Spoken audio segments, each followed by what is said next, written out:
Uh, I'm gonna tell you some stats that I was looking at here before the game here against Nottingham Forest 2, Man United 2, right?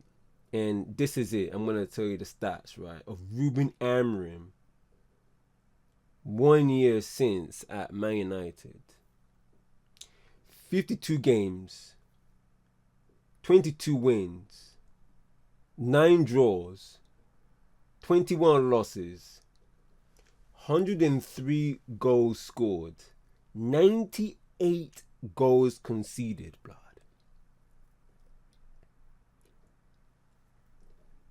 It's. And with the games that, for the past 3 game weeks, that we've been looking at, right?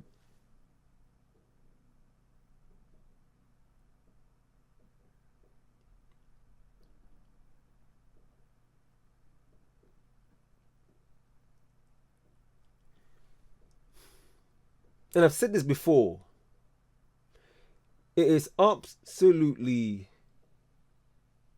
peak of what's been happening lately. Because I've seen bare man,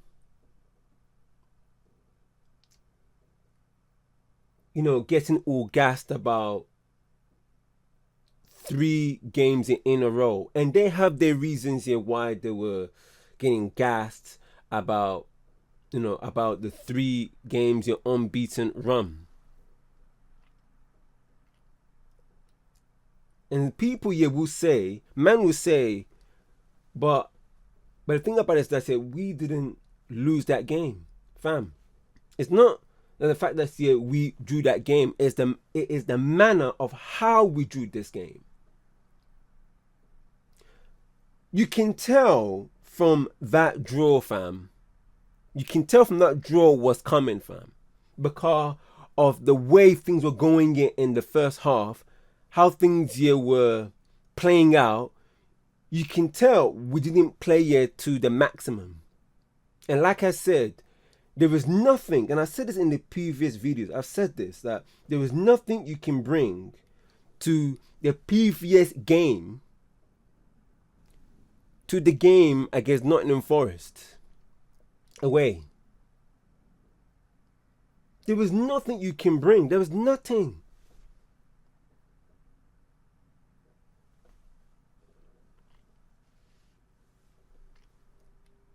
There was nothing you can bring here from the previous game. So this year was an absolute test for Ruben Amorim.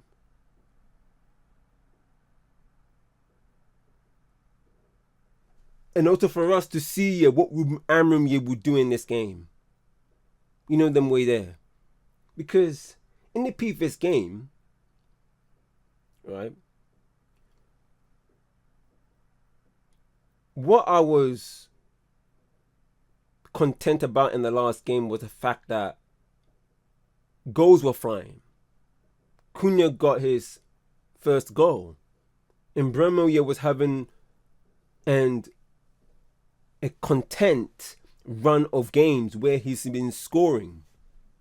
And it looked like as if Ruben Amorim was doing like there were some minor changes happening. And this was a test to see if this thing will continue to go on. Because, like I said in the previous video, that we have to take advantage while you're at it. Consistency and momentum is the real test, especially when the league here is wide open for anything. And because the standards of Man United here is on the floor, a draw is okay. But, me, the standards are on the floor, and I don't like the fact that the standard is on the floor. Even I said in the previous video that if the standards are on the floor, it's going to be a draw. And it was a draw. But if the standards here are like Man United here of more than 10 years ago when Sir Alex was around, that should have been a win.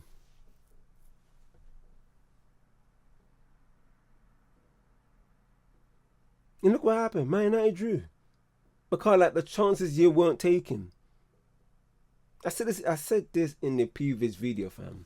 I've said this in the previous video. There was no doubt, man, in my mind yet that Ruben Amorim, man, like, he's doing the same bookery before the 3 game weeks that this went past. And I've said this before, that look,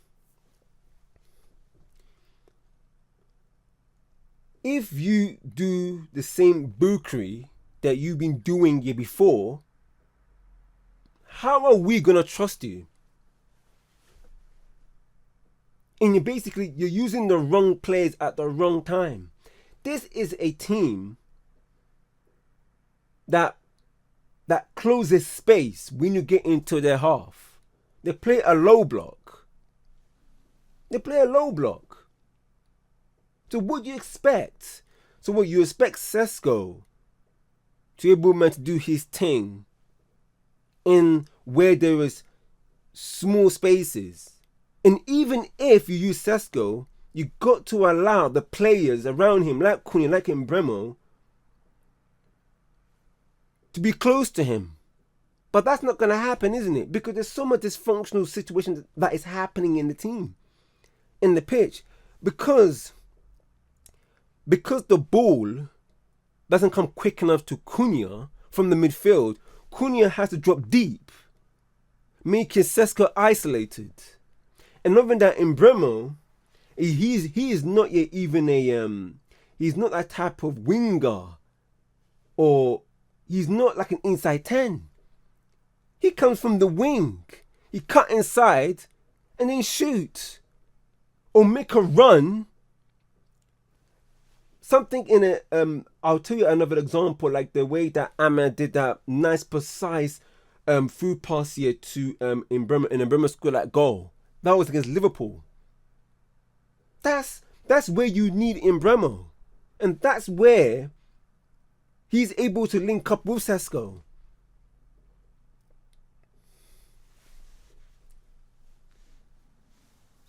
You can tell in that game in the first half, Mbeumo, like, I think in the first 15, 20 minutes, he was the one that has been trying to get to Sesko a couple of times. You know, and Sesko, he was okay. He was holding that play, but fam, didn't we faff in that game? This is the reason why that I wasn't gassed and convinced by these 3 game week performances. And I've said this. And like I said, the reason why that I was happy with the game weeks is because there is some consistency and some momentum going on. And it looked like as if something's happening, but I was like, wait, let's just see how things will go. Let's just see how things will go. If Ruben Amorim is able to do something, you know them way there. Let's see what he will do, blood. But that game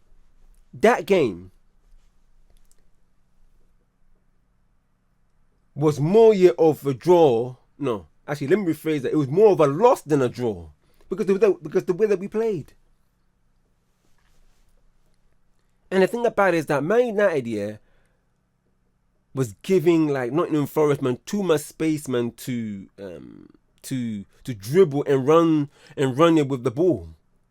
You know, I saw this in the first 6 minutes. Nottingham Forest, man, ever since that they were running with the ball, they were getting chances in. Fam, Nottingham Forest looked like as if that they were starting to smell blood, fam. This is what I'm talking about. There were like 3 or 4 chances here where even Sesko's touch escaped him, or like the touch here was too much. I remember there was a chance here where Mbeumo here was on the left, and then he whipped it, but it wasn't like a whip, like a cross, but it was like a through pass, and then he was running with the defender. It looked like as if that Sesko like was half like he was half thinking that the ball wasn't going to go to me, and it did, but the ball was too much. This is what I'm trying to say. when there's tight space, Nottingham Forest, man, you were the better team in the first half. And in the 44th minute, you can tell that they were going to score at any moment, fam. Any moment, blood. And it happened. Blood. After we came back here from the first half, they scored their 2 goals straight away within less than 10 minutes. We can't build from anywhere. But this one, right?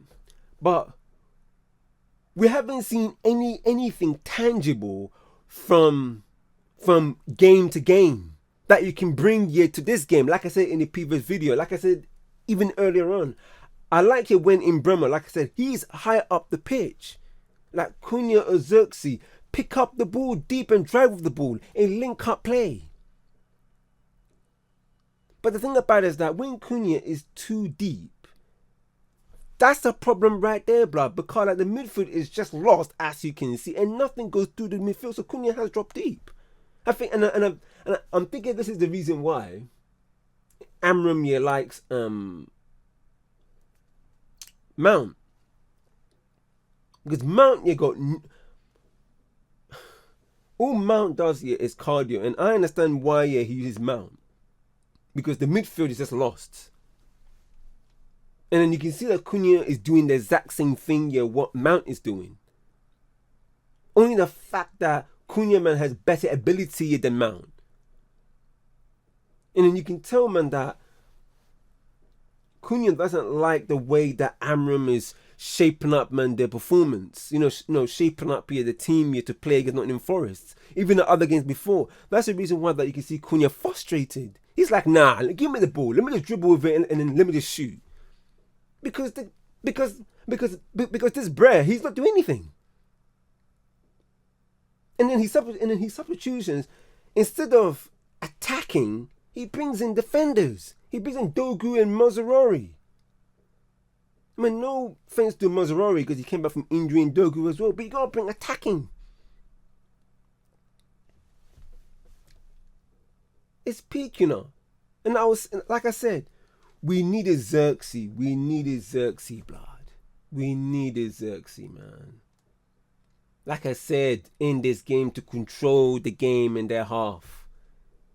And Sesko, even though the Imbremo year was getting the ball to him, he was isolated most of the time. This is what I was saying about, like, he needs players close to him. And then the thing about it is that I've been saying this here about Xerxes, the fact that when you're playing a low block and when there's tight spaces, you need players that can link up play. Because the thing about it is that in that game, you can tell that all the balls you were going to feet for Sesko. It wasn't going, because some of the balls you were going long, but to Sesko, it was going to feet. And Sesko is the wrong player to use in that situation. You need Xerxes who can link up play, hold up play, able man here to link play.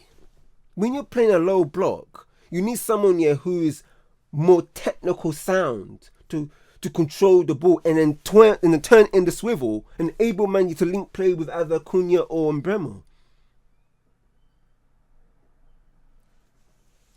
This is why that, Ben Man was saying, why can't you play 3 man in the midfield? Like a full 3-3.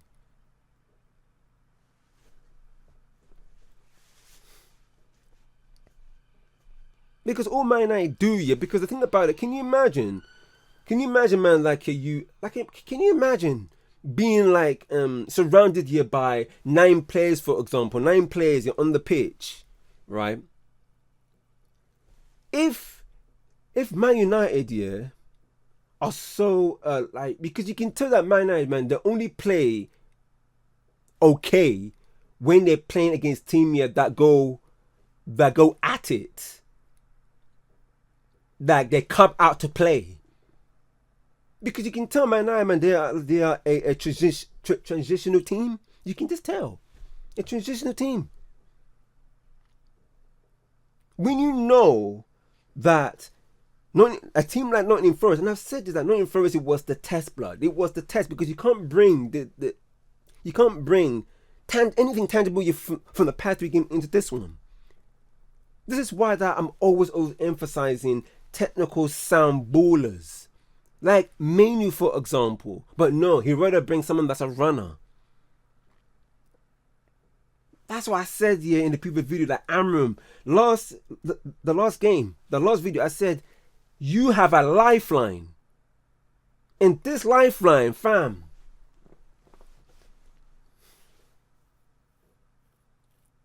if you continue to do the same bookery you've been doing, like in this game and the games before the 3 game weeks and win in a row, your head is going to be chopped up, fam. Oh my. And then this is what I mean about, like, when you play with someone like Xerxes in the tight spaces, it stops the Man United from playing in front of them. Because what Man United does is that they play, but nothing happens. And then what is even more worse is the fact that Man United don't play into the midfield. They rather play in the wings. Let me tell you something, fam. If it wasn't because of another baller, Ahmad, if it wasn't because of him and Imbremo in the past couple of games, this team would have been finished. It would have been finished, blood. And me, look, I don't even want to talk about the goals meant in this game, especially in the manner of how we conceded. It was absolutely abysmal, blood. And look, some people here may say that, look, it is not Amram's fault. But let me tell you something. You set up the team. I don't blame the players. Because you know why? If you set up the team a certain way, have you noticed that when you set up a team, pros and cons happen? If you set a team a certain way, certain things will happen.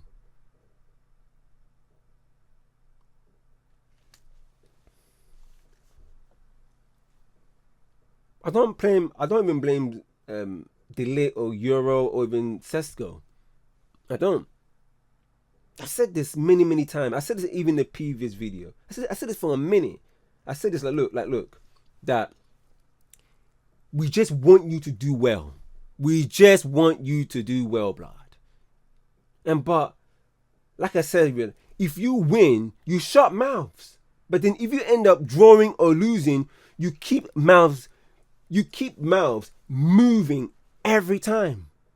And because the reason why I said this here is because this Brer hasn't got credit in the bank yet. And with the stats that I mentioned earlier on, it is much worse, especially when you set up like underdogs. You're more reactive than proactive. Remember, we were hearing something like, oh yeah, I remember said that we haven't got a style of play. In other words, he set up like as if it's a knockout tournament stages. He's setting up according to how his opposition set up. What's man doing? Oh my days, blood. He's setting up there like, oh wow, family. I heard that Bremen was fuming. I'm not surprised, fam. Like I said, man, that performance, it was as bad as a loss. The reason I'm saying all of this is because football is all about momentum and consistency, and losing like that, man, can ruin your everything. Exactly like what I said about confidence, right? You can lose confidence here by losing, but you can also build your confidence here by what? By winning. And that is why winning on Saturday was a must, blood. It was a must. But then yet we end up drawing. How? Now look, now this momentum I was saying here for the last 3 game weeks, this momentum, blood. Because like the wave, look at now what happened. It's at the window. Because look, like in me, like we all know this team, especially with a manager like that. And Cunha, fam, like, one of my favorite players, like Ahmad, like Menu. Now look, I'm not being like Players FC. No, less of that, fam. This is not what it is. It's the fact that we want Amram to get the best out of the players. No, but if he's not getting the best out of the players, and also putting the right players at the right place, the right formation, the right structure, then you have no problem.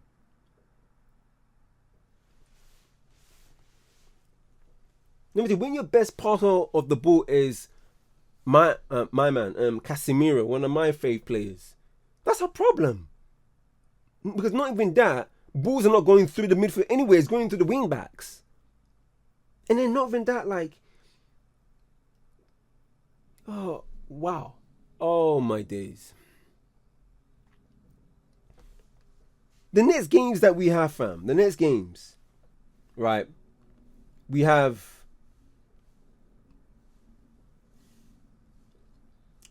is peak. Because in the next game, fam, yeah,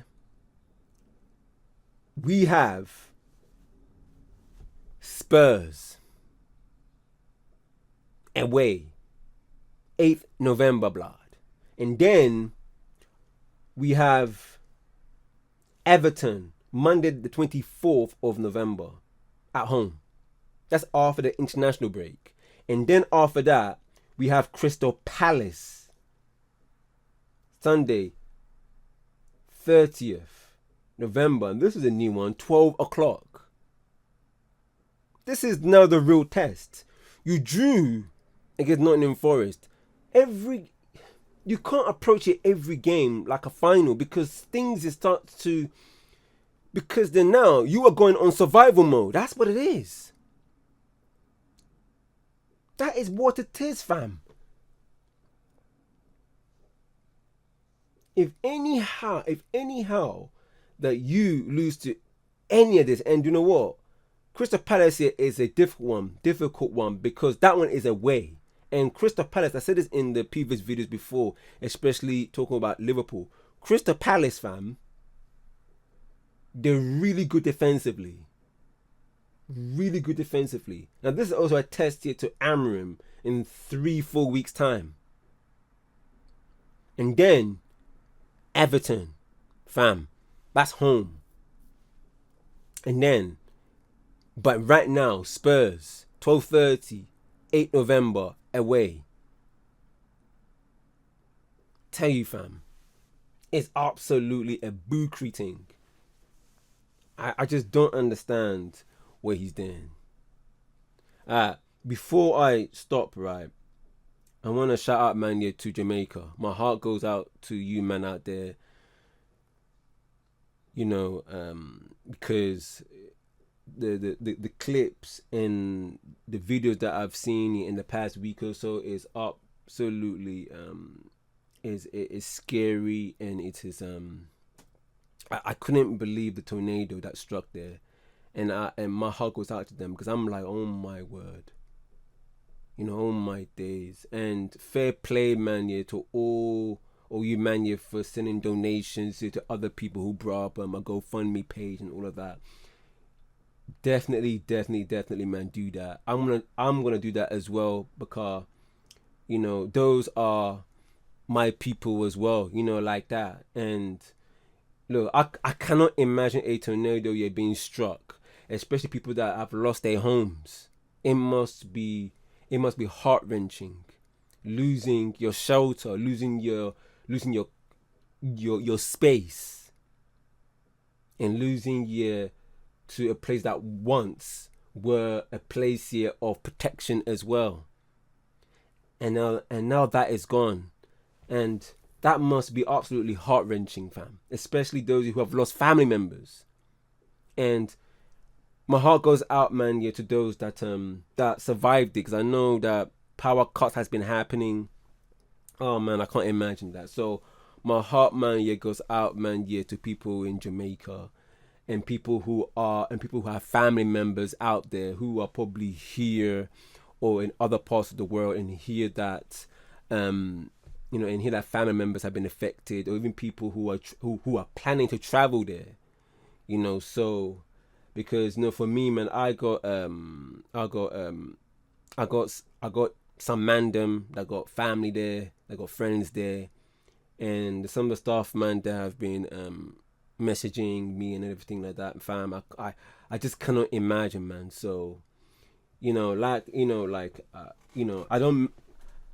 normally mention this here in my other content, but when things happen like this, football is just football, blood. You know them ones there. Football is just football, fam, and it's the things that happen in Jamaica is much more important than football.